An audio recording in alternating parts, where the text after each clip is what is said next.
be great if we could just start with what loads of people are going to be interested in, which is this background that you've had. I don't know if you can give us like a little bit of a history of. Yeah. I noticed all the way back to you started in finance and you started with Lehman Brothers. Did you? Is that where we start? Yeah, correct. Well, actually, it started a little bit earlier than that. I started a company called Midland Montague in the foreign exchange markets. So after leaving school, I studied geography and economics. I wanted to get into the big wide world of the city. Big Bang had just happened in 1986, and there was a hell of a lot of growth and change happening. And I think for a lot of people that were leaving school at that time, it was an exciting time to go to the city. There was lots of opportunities. So I joined Midland Montague, spent a couple of years there on the FX settlement side. I then moved to Lehman Brothers, which is what you referred to, where I worked on the Treasury funding desk. And really the role there was to fund other trading desk position in the money markets. So I did that for a good few years, had some fun and some success. And then I was headhunted to go to a money broking firm called Harlow Butler, where I sat on the forward Italian lira and Dutch guilder desk and was a money broker, and had some amazing experiences, quite a wild ride, an interesting time. But what actually was happening for me personally at that time was I was seeing two things that were fundamentally going to change the whole financial services market in the UK. Okay. The first one was technology. There was a huge amount of investment and transformation in technology. It always fascinated me how we were able to make these enormous transactions at a flick of a switch, at a press of a button. And, we were communicating over speakers, and there was people shouting and screaming at you all the time. And it was just, the volume of information was growing exponentially. And the other thing is that the European currency was being born in the late 90s. And for me, there was these two elements really made me sit back and think about what is it that I really wanted to do with my career. And technology was really fascinating me. And therefore, I made a decision to leave. And I started studying an Open University degree in IT and telecommunications. And I left and joined a company called BT Sincordia Services, which doesn't exist now. But BT had an outsourcing arm, and I worked with that outsourcing arm for a couple of years, working with various team members, salespeople, sales leaders, in helping them understand what a user of trading technologies is really looking for and how to sell to them. And that's where my sort of user experience blended with my fascination with what technology can do to transform an organization really came from.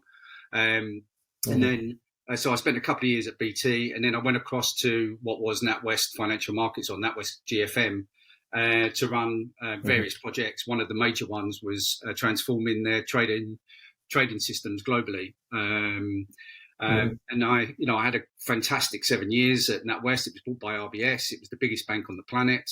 It's a real who's who, isn't it? Your the companies you've worked for. It's a real who's who, isn't it? I didn't realise JP Morgan, NatWest, Lehman Brothers. Yeah, you've really got some amazing experience in those businesses that people know really well.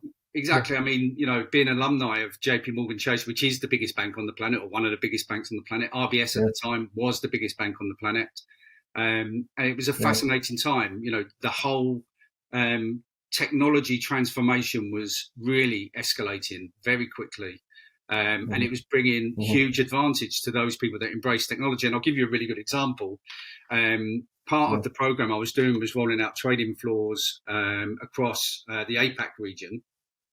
And the person that ran the FX desk in Hong Kong wrote to me after we completed the program and said, you can't underestimate the impact that your project has had on our business. We now have a very clear advantage in the marketplace versus our local competition because of the way that technology is working for us.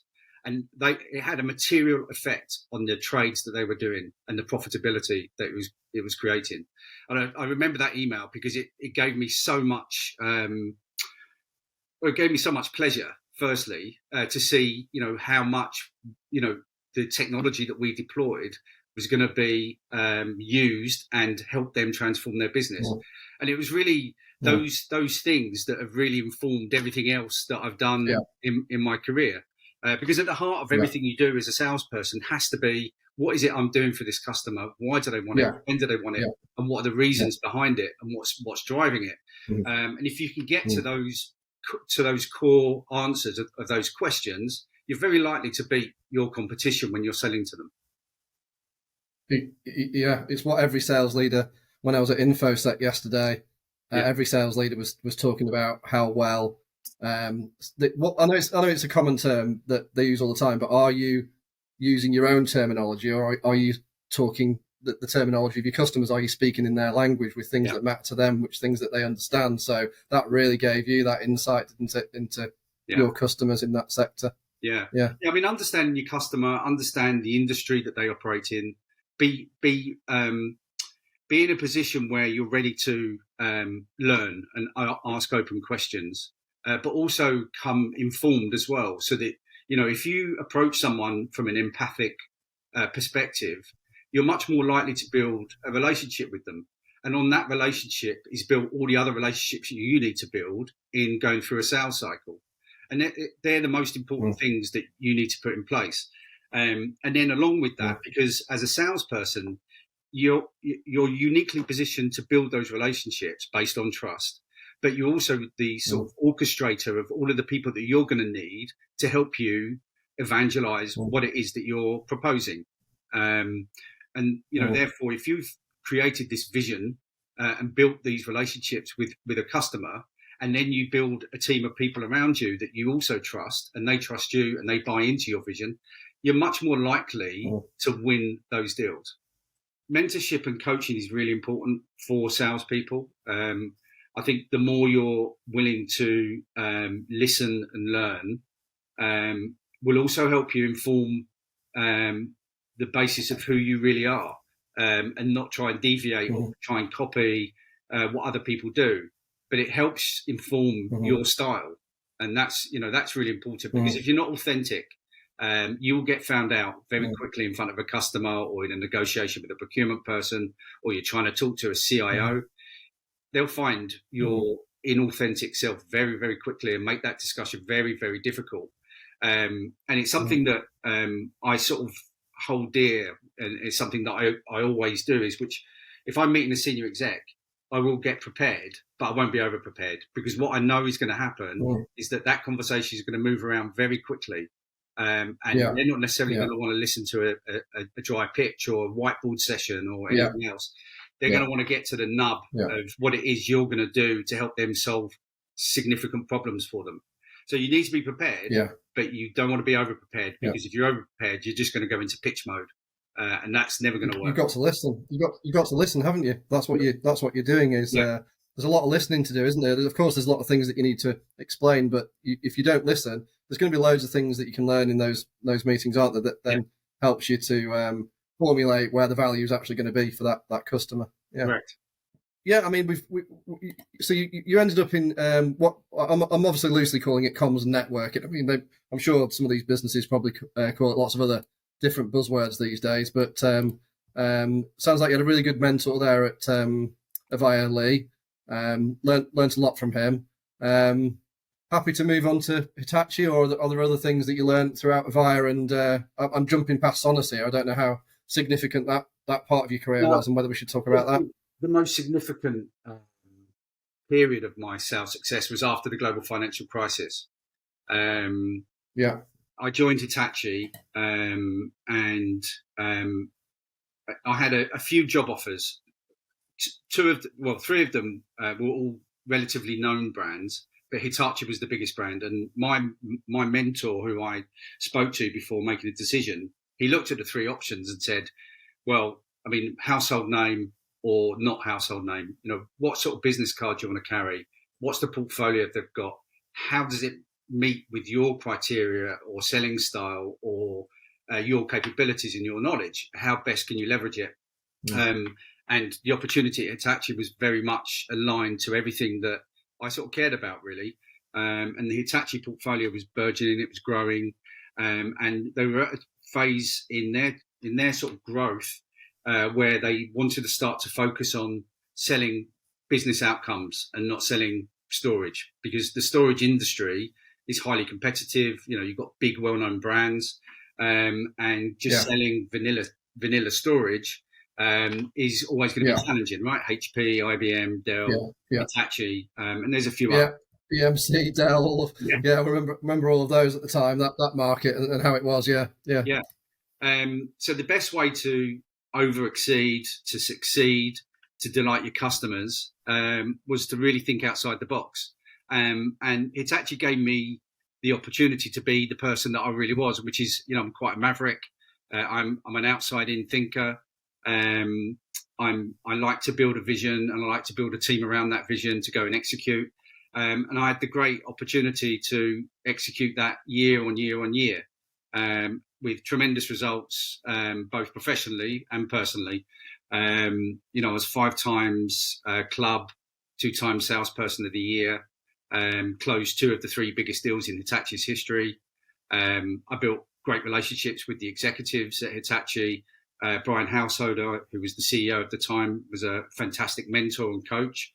I had many opportunities to speak with him on a one-to-one basis and build good relationships there. So it was a fantastic journey, a fantastic opportunity, and it's a fantastic global company. Yeah, so it all came together for you there by the sounds of things. So you've got the in-depth knowledge of financial markets. You've had a great sales mentor at Avaya. You've learnt that it's all about the customer, not to go overly prepared to meetings, and be authentic and understand exactly what the challenges are and sell with value. You've ended up in the right organisation because they've given you the flexibility to enable you to be able to sell in the way that you feel is most effective. I think people listening to this might want to hear what, because that's ridiculous success, obviously. So what else would you say you were doing differently to other people that still would work today? Well, I think for the most part, it really is about context selling, and really having a deep understanding of what your customers are doing and why they're doing it. I use a phrase, and it was something that I was asked by the SVP for EMEA quite a few years ago. He sat me down and he said, "Why are you so successful? What is making you a success?" And I said to him, as we were a storage company, I said, "I never knowingly sold a disk, ever. That wasn't what I was setting out to do, whereas other people were setting out to sell more disk, some more hardware, and they were the discussions they were having, and they weren't the discussions I was having. I was having different discussions with different areas of the business within our customer base. And the reason why I take you back to what I said about having quite a lot of success since 2008, because ultimately what was happening in finance was there was a huge regulatory landscape change, enormous. And the salespeople that recognised where the biggest dollars were the ones that were going to win out. And ultimately, most of the sales I made were linked to or related to some form of compliance issue, or a change having to be made because of compliance. And that's the context that every salesperson needs to have, and become really good at it. So it must have been, it was crazy. I mean, I've been there knocking about for quite a few years, so obviously I remember it all really well. And and watched all the films, The Big Short and things like that, and it's crazy what was going on at the time, wasn't it? And I don't know whether they've fixed it, but certainly there was a ton of regulation that came in, wasn't there? So you were helping these organisations to make sure they could carry on and survive, and also meet all those regulations and then thrive afterwards as well. So that's what you were focused on, as opposed to like how many more bits of storage can I sell? Okay, amazing. So that's taken you. You've moved from data, which is a common transition actually we see across to cyber, then, haven't you? Over the last few years. So how have you found that transition? Well, I mean, obviously, cyber's the last 3 or 4 years is exponential growth. So it's an interesting market. I guess one of the things that I will say is that I've had the opportunity to sell quite a broad range of technology. And and I think cyber is unique versus every other vertical within IT. There's 2,000 competitors. You don't really know who you're competing against one day to the next. I liken it to a bit of a knife fight in the streets. You just don't know where it's coming from. And it's very, very competitive. It's very unique. I mean, you look at all the other technology sectors and there's been massive consolidation. And I know there is talk of consolidation in the cyber area, but it's not happening. And that talk's been going on for a couple of years. There isn't consolidation at any great scale. You know, the biggest cyber vendor is Palo Alto Networks, and they've got something like 6% market share. It's when we've got a team that have specialised in the cyber market, done really successfully for the last few years. I think working with about 15 of the global vendors. We can't believe how many businesses there are in cyber now. We never expected it to expand like this. So our whole business could be focused on cyber, but we tend to concentrate around data and cyber because the data market is also one that I think you shouldn't ignore at the moment because that's going in a similar direction: data integration, data migration, all that sort of stuff. Cyber is amazing. Yeah. I actually think yesterday I couldn't believe it. Oh right, sorry. No, it's all right. I was just saying that info set yesterday, 3 days of, I've never seen anything so busy. I literally didn't stop for breath, like going from meeting to meeting. And, you could spend a week there talking to some of those people. Saw a lot of candidates we'd work with and just the enormity of the industry. And I met quite a few businesses that didn't have stands that are breaking into the market, that are actually looking to sell through the channel. And they were there to develop channel partnerships. And they're like, there's one that had about 140 employees, and they were looking to actually speak to the CEOs there of distribution partners. And I was asking them, what do you do? Where's your part of the jigsaw in cyber here? And they were explaining that there was a massive demand. I can't believe how many layers that there needs to be in cyber. And there's still businesses coming into the market. They were French, and they've got people in the Middle East, Germany, France. They're going to expand into America, Ireland, and they're only just starting in the UK now. Yeah. So and they're forecasting huge growth. Nobody knows them. Yeah. I mean, one of the things with cyber is that it's not just a technology solution solving a problem. It's actually a geopolitical issue that we're faced with, and that elevates it much higher. In terms of concern and worry, and the people that you may have to deal with, seniority perspective, and it is very much on the board radar, and I think that's one of the things that is going to stop massive consolidation. I think consolidation is actually going to be seen in more of the services arena, where companies decide to work with a systems integrator or an outsourcer and have some sort of partnership with a very large SI to help them manage their risks. And you do that through, writing very good contracts, very smart contracts. I've been involved in negotiations on massive deals where the actual value resides within the contract and the terms and conditions and the KPIs and the SLAs. And I think we're probably not going to see a consolidation from a product perspective, but I think the consolidation for a customer is going to come with the engagement they have with their valued partners.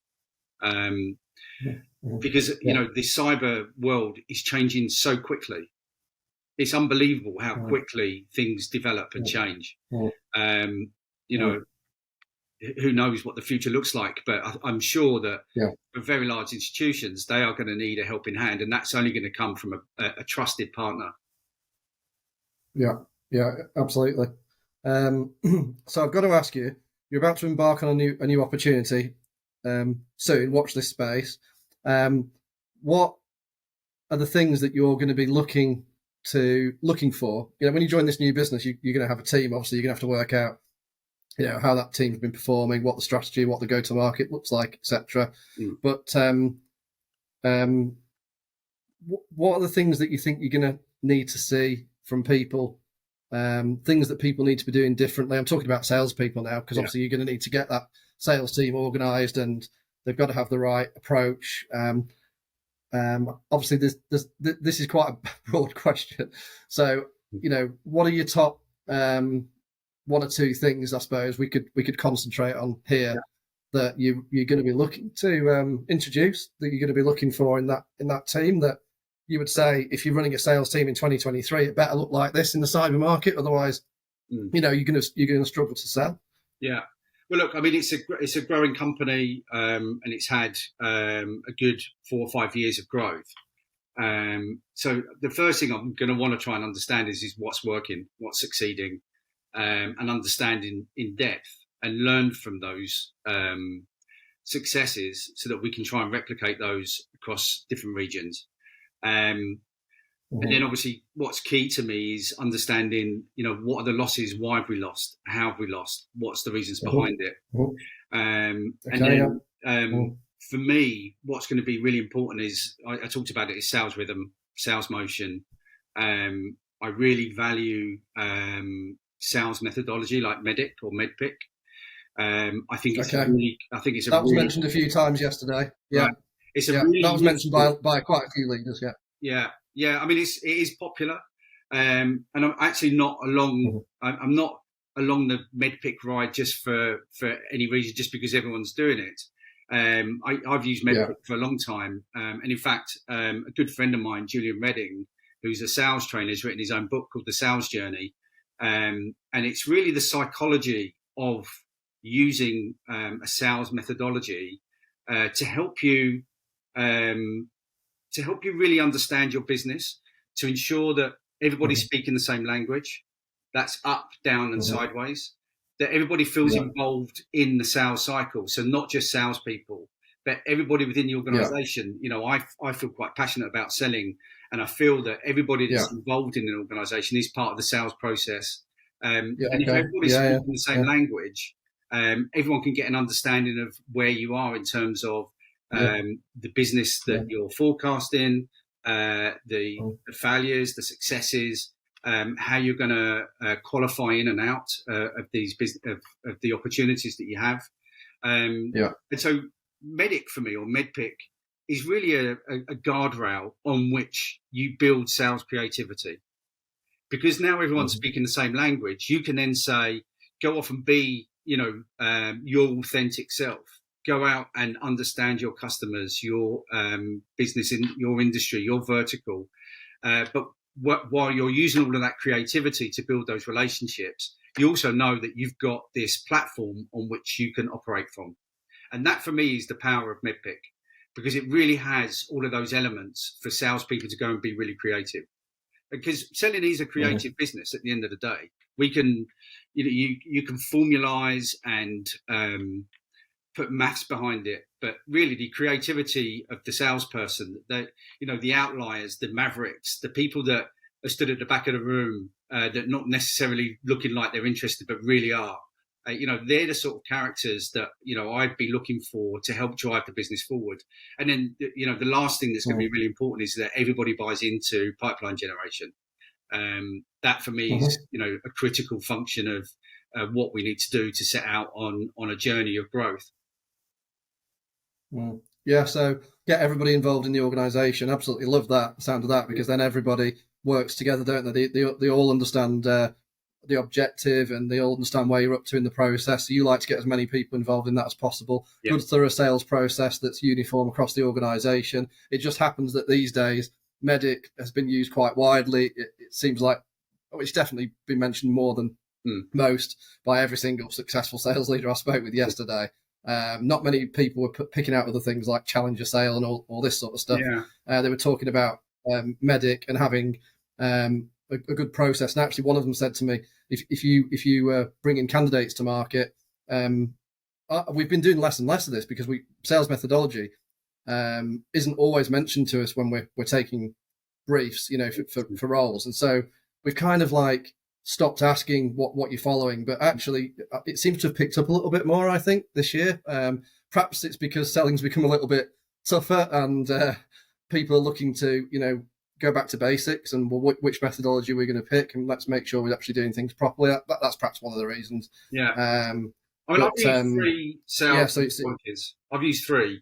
MEDIC for the longest time, but value selling principles I found really useful. That was the tool that was used at Avaya, and actually a really good example of why sales methodology is useful and is needed is what we did at Avaya. So they rolled out training for value selling principles. They didn't embed it into the CRM platform, and therefore value selling principles were not used on a day-to-day basis to help articulate where you were in the deal cycle. A year later, they retrained everybody, embedded the value selling principles into the CRM platform, and that became the language which everyone spoke, and everyone became comfortable with it. And forecast accuracy improved, pipeline generation improved. The whole business revolved around this principle on which we're going to operate, and everybody bought into it. But you have to embed it into your lexicon. It has to be something you discuss every day. Otherwise, you forget. And that's why Medic is so good, because it's very easily incorporated into Salesforce. Most companies use Salesforce as a CRM tool now. And one of the things with MedPick as well, and it's the advice I'd give any salesperson, is to, as part of the MedPick process, you have account planning and opportunity reviews. And some people get a bit worked up about opportunity reviews and fear inspection and all the rest of it. But if you approach an opportunity review in terms of it's an opportunity for you to seek guidance, some insight from other people, and also to help challenge the business in terms of the struggles that you may be having in the sales cycle, the competition you're seeing, the issues with the messaging. It's a good opportunity to feed back lots of different things at the same time. And I absolutely embrace opportunity reviews, whether it's me reviewing business or me presenting an opportunity review, because it's a great opportunity to air lots of different ideas and problems and get feedback from other people who have got different experiences. Cool. I mean, that's really really interesting stuff, because when you're talking about sales methodology, it sometimes sounds a little bit stale, doesn't it? But what you're saying there is, if people are using them properly, they're actually using them as just a groundwork and a framework for a good discussion, and that leads to better discussions with your customers. So better outcomes for your customers potentially. In fact, I'll give you another example, because we were working on me and my team were working on a very large deal. This is fairly recently. And one of the leaders at the organisation had an awful lot of stakeholders that they had to embrace on the customer side to get buy-in to some of the things that we had been planning and working on. And I asked if we could have a one-to-one discussion, and we sat down and I talked her through what MedPick was, and the reasons why I was telling her about the processes and methodology that we would follow, because I felt it would help inform her as to, one, what we would be expecting, and two, some of the information that would be useful for her to gather as she's going through her own processes. And now the only reason why I was able to do that is because back in the day as a buyer of technology, if a salesperson had come to me and said, I'm going to need these things as we go through this engagement, these are the questions that you're going to be asked, and are these helpful in terms of you asking your leadership and your stakeholders? Having all of that information is a great way of sharing trust. So we then built a trusting relationship, because she expected what was going to come. She knew what we were going to be asking for, and her statement back to me is that this is exactly the sort of information that I need to go and help me build my case. So there is an opportunity to use the sales process to help a customer go through their processes. I mean, it sounds a little familiar to me, because I think when I started in recruitment, what I didn't realise is when I contacted decision makers, sometimes they didn't actually know everything about the role that they wanted to recruit for. So obviously, as someone who's inexperienced as a recruiter, you're sometimes like this, I've got this script that normally, sales organisations, recruitment organisations ask you to stick to and say, why don't you just fire these questions into the client? But actually, sometimes the clients like to chat through the requirements with you and chat through what type of person they might need for that role. And it helps by asking them and taking them through what you've done for other organisations and things. It helps to galvanise what they're actually looking for. So I learned that over the years, that not everyone's got all the answers. So if you just bombard somebody with lots of questions, they haven't always got all the answers. You sometimes need to actually just talk them through perhaps other things that you've seen that's worked, and what targets other people have, and commission plans, and typically what's expected. There's all sorts of ways of getting people up to speed in terms of guarantees, ramp up periods, and onboarding, different types of onboarding, and what people are actually expected to do in the first 3 to 6 months, and all that sort of stuff, which, when you first start out in recruitment, you haven't got a clue what all these things are. But just in the same way, don't expect the customer always to have all the answers, but by talking through it using a framework, that actually helps them as well. Yeah. Yeah, and I think we talked about this before, Simon. I think from a recruiter's perspective, really having insight as to why the company's hiring, what the business is doing, why it's is it growing, what's the growth coming from, what sort of clientele do they sell to, how do they sell to them, having all of that sort of insight, understanding not just their business but the customers that are buying their technologies business, is going to give you an opportunity to have a very valid and referenceable discussion with that hiring manager. And that helps build trust and build a relationship, because ultimately we can put all of the processes out there and follow processes, but if you don't trust somebody, it's very unlikely that you're going to buy from them. Yeah. One of my first questions now, you're absolutely right, and I've obviously learnt this over the years. One of my first questions is, why do you need this hire right now? Yeah. So it just tells you, and then what you'll get back is a lot of information about what's actually happening in the organisation and why they're at this point. Yeah. I have had a few people just say, well, just replacement or a growth, but actually a lot of the time you do get a lot of really good answers, and it really gives you an understanding of where the organisation's at. I've got to ask you one other thing that I think is really going to help people, because we're looking at these discussions and hoping that we can add some real value to sellers, other leaders. But when you go into this new business, you've already mentioned some of the things that you're going to be looking at, and some of that is really, really good stuff. I love some of the things you've said there, and it was really, really interesting. But what else are you looking for? My question is, what else are you looking for from sellers when you go into that team now, and what are you expecting to see? What behaviours are you expecting to see that are different in sellers now this year? Yeah. I've been asking this question quite a lot to leaders over the last, because it's not the same environment that we're in. There's lots of things happening. Obviously, borrowing costs are higher. VCs are not as interested in pumping money into organisations and keeping them afloat. Sales cycles are becoming a little bit more protracted. Selling is different. I got this message yesterday that selling is a lot different. It's a little bit slower now, in terms of you can't expect just to contact somebody and make a sale straight away. There's a lot. You need to be working on slow selling. Becoming familiar with people, being in their environment. And these are all the things I'm hearing from sales leaders out there. But are you looking for any different behaviours now? I think is really what I'm asking. Well, I think from sellers that you think they should be doing differently. I think the biggest differentiator that I would see in a good seller is curiosity. And you can quite easily find someone's curiosity just by asking a few questions and listening to the passion that they have for whatever it is that drives them. So curiosity is really key for me. The more curious you are about the business. How do you test for that? How are you going to test? How would you test for that? You're going to be chatting with some of these new people in this organisation, and how are you going to look out for that? Well, you're looking for tone and intonation. You're looking at how someone holds himself. You're not just talking about the technology that is in your kit bag. You're talking about solving for problems. What are those problems that you're trying to solve for, and how passionate are you to go on that journey? Because, as you said, you're not going to turn up to a meeting and catch a PO in 3 months. You're meeting someone and going on a journey for a year, maybe 18 months. I've been on a 2-year sales cycle and not earned a penny until that deal's done. And it's that curiosity and the persistence of driving things forward are the things that I would really look for and test for.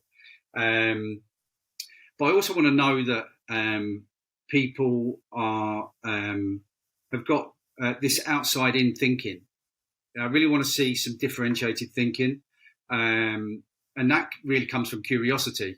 So, it's that circular curiosity, being persistent, following process, being creative, and really sort of knowing that you're going to work really hard at trying to achieve not just your goals, but the goals of the organisation. Yeah, cool. Can I just do one thing? I mentioned it earlier, and I just want to plug my friend's book, Julian Redding. Oh yeah, right. Well, we'll make sure you get to do this. So, what's this all about? So, I was going to say, is there anything else? Yeah. So, Julian Redding wrote this book. All proceeds go to charity. But he's a fascinating sales trainer. He was a seller himself, been involved in huge deals, and he has become. He's obviously written a couple of books. This one is his first one, The Sales Journey, and it's fascinating for any person that's a seller that uses MedPick that wants to really then get into the psychology of selling. Fascinating book, brilliant book. Okay, written from the heart. Julian Redding, yeah. Yeah, Julian Redding.